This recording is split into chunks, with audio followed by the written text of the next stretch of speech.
Good afternoon, student. Yesterday we have discussed about the photosynthesis and what are the raw material used by the plant.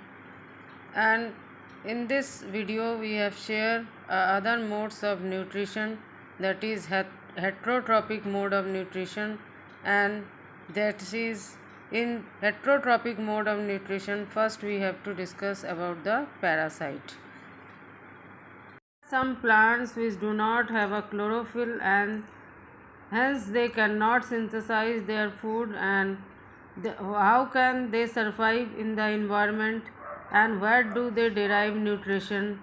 Like humans and animals, such plants depend on the food produced by other plants, and they are known as heterotrophic mode of nutrition.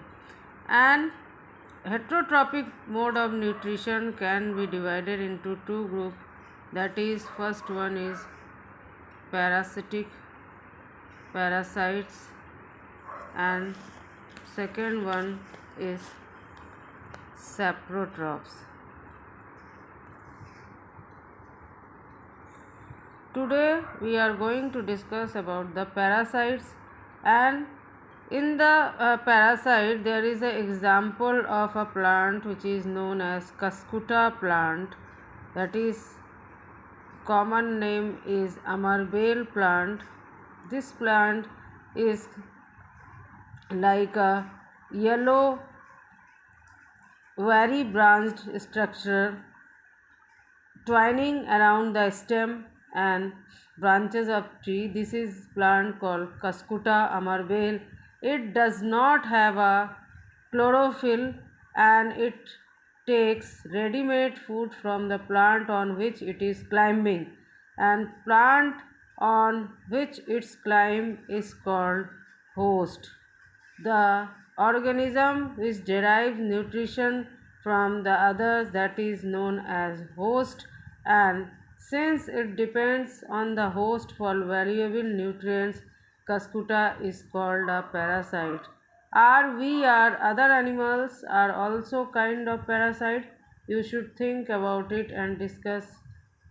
Here you have seen or heard of a plant that can eat animals. There are a few plants which can trap insects and digest them, and such plants may be green or some other color, and that is the example of insectivorous plant. Insectivorous plant is pitcher plant.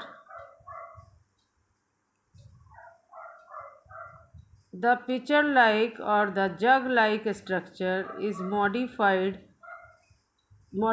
part of the leaf, and its apex of the leaf forms a lid which can open and close to mouth of a pitcher, like in this manner. This is a modified form of a leaf,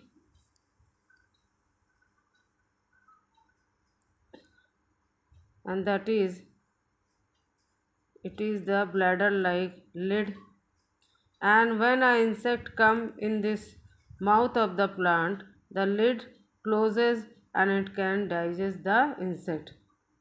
Inside the pitcher there are hair which entangle or trap the insect.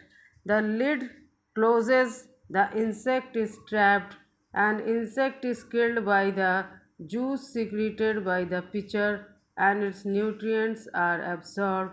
Such insect eating plants are called insectivorous plants. Student, do you know why they eat insect? Because insectivorous plants can grow in a soil where nitrogen is deficient in soil. To fulfill the requirement of nitrogen, they can eat insect, because insect body is made up of protein, and protein, main constituent of protein is nitrogen. Thank you, students.